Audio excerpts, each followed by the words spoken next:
Welcome back to Fasi Fas. Thank you so much for being part of the show. Of course, keep those opinions coming through on our social media, on Twitter and Facebook. That is at Fasi Fas. As we continue having a conversation around money and how it affects participation in politics. And before we went for the break, we're talking about whether this pay gap and all these things are not a victim blaming. I believe we need to instill feminism in our organizations. We need to let organizations know that if you're paying a man 3 million, pay the woman 3 million. If she skills. But if she asks Exactly. for 2 million, is it my problem to no, tell her, no, the men are asking for 3 million? No, let's have equal pay. Let's have equal pay. I think that Even though the lady will still go for maternity leave, even though the woman will have those days when she's not well, she needs to receive the same salary like the man. Yes, but the question I've been asking, doesn't it come down to a problem of not being able to negotiate your salary very well? No, it's not a problem of not being able to negotiate, because why don't you say that? Why is this not being able to negotiate only affecting women?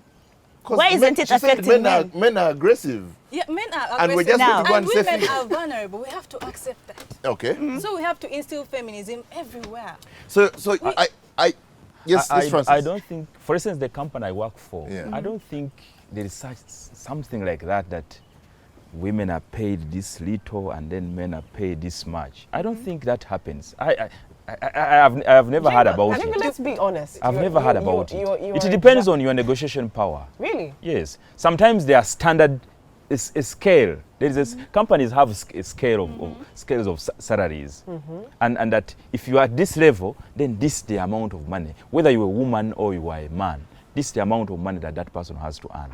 But at times, it also depends on your skills, on what you can offer.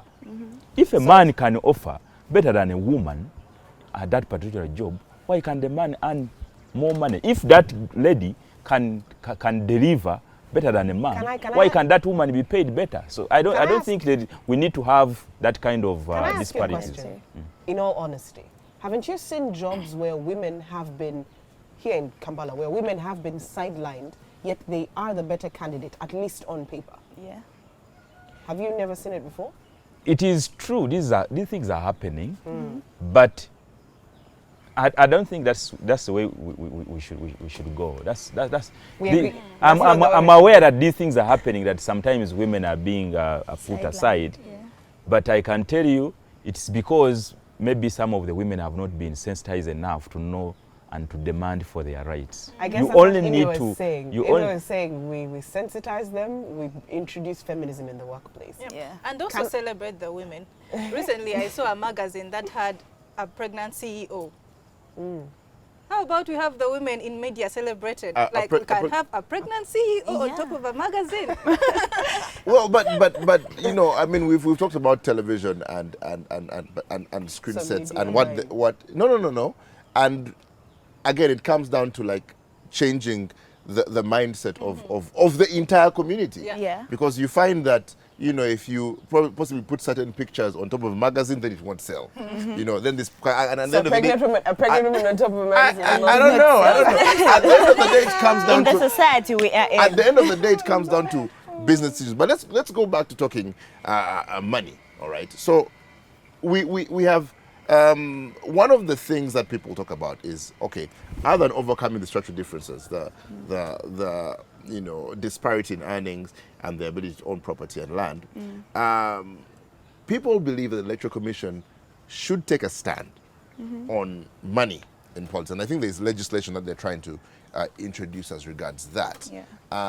Will that help? Will that actually help the Electoral Commission say, look, you cannot spend this amount of money, or you have to declare where your money comes from and all those things? Will it help allow more women to David participate? is trying to say, if the Electoral Commission comes bribery, well, I'm trying to be politically correct. let's just say it comes bribery, will it help women scale up? When you look at the laws and rules governing parliamentary elections, it is the Parliamentary Elections Act. So you look at section 38, it's 68 years, and it says that during times of elections, all these people who are vying parliamentary posts are not meant to engage in any activities that involve splashing money. Be it putting money into circles, be it going to burials and you giving that money, be it anything. They're not meant to do that. But this has been in place and this has not been followed. So I think it has to get down to our mindset. It has to get that what the Electoral Commission now has to do, it has to sensitize people on how valuable their votes are. They should tell people that, no, you see, your vote is not worth a kilogram of sugar. Your vote is not worth this. If you vote someone wisely, this is what you're actually doing. Because all these regulations around voter loyalty, buying votes, have been in place, but nothing has been done because we still see people going on rallies and they say, Sako Yabachara stadium with this amount of money. And it is campaign time, and yet in the laws, it is not acceptable. So I think we have to get down to our people on the grassroots and tell them that this is what your vote is worth of, and therefore a kilogram of sugar cannot let you be in a situation where you have no hospital. I think that's why it gets down to structural challenges we have. We are living in a society where people are poor. We are living in a society where you find students, actually, when you look at urban areas, it's young people who mainly vote, people who are university students, and in most cases, they're people who are unemployed, people who do not have what to eat. So when such a person is attacked with 20,000, because in urban areas, you look at the voter loyalty, the money ranges between 10,000 to 20,000. And then you get to our villages in Kamuli, money can even be 2,000, 5,000. And this is what they're using to buy people's votes. Yes. 20,000? Yeah, actually, I was looking at the SEDU report of the previous election. That is a lot of money to the woman in the village. A lot of money. But guys, it's just only 2,000 shillings is enough to change the vote. It's just 2,000. That's it's very just interesting. enough. We'll get back to that in just a bit. But in our hot seat today, we have a lawyer and also the founder of Destiny Consult. It's a leadership training program. Dorothy Chisaka is in our hot seat today.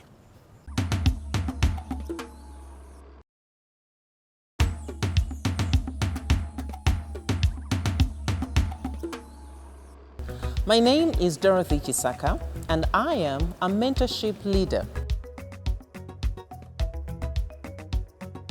Mentorship is coming alongside another person and supporting them, giving them advice, giving them feedback, and the goal is that they should become all that is in them should come forth and blossom. That's the goal of mentorship. Mentorship is about giving people time. So I bring people into my space.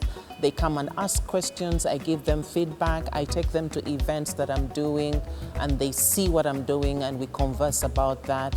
But more particularly at Destiny, we bring them into a setting where we go through curriculum that builds character, that builds skills for them, and over time, over a period usually of 12 months, we work alongside them.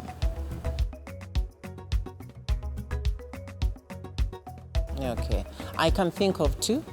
One is insecurity of the mentor, and the other is ignorance of the mentor. What do I mean by ignorance? You may just not know what to do. When somebody comes to you and says, please mentor me, you just have no idea of how that looks like. So that's a great barrier. But the other is insecurity.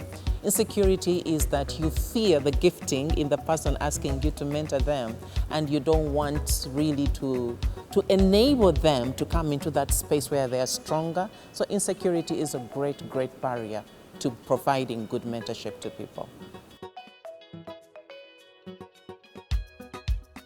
It is said that a candle loses nothing by lighting another candle. So allow your light to shine on another person by giving them time. Do not withhold your light from another. Let the light shine on them that they can come into the space where they truly blossom. Welcome back to Fas Fas, the show where we make way for women to get into the political conversation. Still having a discussion on money and how it affects women onto getting into politics. Thank you for joining us on Facebook and Twitter at Fas Fas as our hashtag. And we're just from the hot seat seeing Dorothy Chisaka.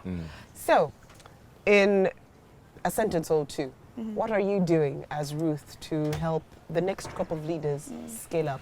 As Ruth, as I've told you, I'm the former Miss Tourism, and under this we have an association that brings all of us together.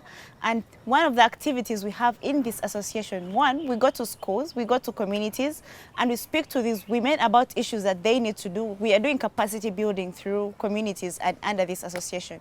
So one of the activities we do, actually, when we usually get to these places, we empower them, we teach them how to come up with their own businesses, how to make their own money. So we are equipping them with financial literacy and entrepreneurship skills under our activities and projects. And then another thing in line with mentorship is that I'm a debater. I work with National Debate Council, and under this I have a chance to interface with very many young people. And whenever I get that chance, I surely use it very well, because I'm interested in having the new crop of leaders being the kind of leaders we really deserve to have. And then I'm also running a project on sexual harassment in Makere right now, and under this we are having capacity building classes for the girls, and this is very good for the next crop of leaders we're going to have. Oh, yes. Very good work, Ruth. And how about you, Ime? Personally, I'm Mukazipreneur all the way. We are doing a number of projects under Mukazipreneur, but we realize the biggest problem in Uganda among women entrepreneurs is money. Many cannot access loans in banks. So we are working on a project for Mukazipreneur Savings. Imagine, in Uganda we have about 120 women entrepreneurs. Imagine each of them saved 100,000 per month. How much bargaining power would our group have at the end of the month, at the end of the year? Don't be surprised when I launch Mukazipreneur Bank. At that rate you can. Yeah, but basically we are using this community to help the women to scale up. Better skills, better financial literacy, better bargaining power. Basically we're using the Mukazipreneur platform to grow the women. I would say that it's not, just like my colleagues have said, that they are doing something. I'm a practicing journalist, and I'm not about to get off the stage because it's something that I love. It's a passion. I did not join journalism just because I wanted the money, but it is a passion that I've been doing for the last 18 years, and I will continue doing it as long as I'm still alive. When it comes to television, women think they want to be presenters. They don't want to be behind cameras. And I would encourage more women, more girls who are interested in being behind the cameras, holding the camera. I think that is where the women fear. They don't want to carry cameras. Yeah, you encourage them to come and take that out. There is money for them for behind the cameras. Well, thank you so much, Francis. Thank you so much, Amy, and you know, thank you everyone who has joined us from home, and everyone who has shared their thoughts on social media. Of course, I will be doing this again next week, and hopefully by you know, with the way things are going, evidently, you know, maybe by 2030, we might be on track for Project 50/50. Till next time, I'm Daudi. And I'm Becky. Goodbye and God bless.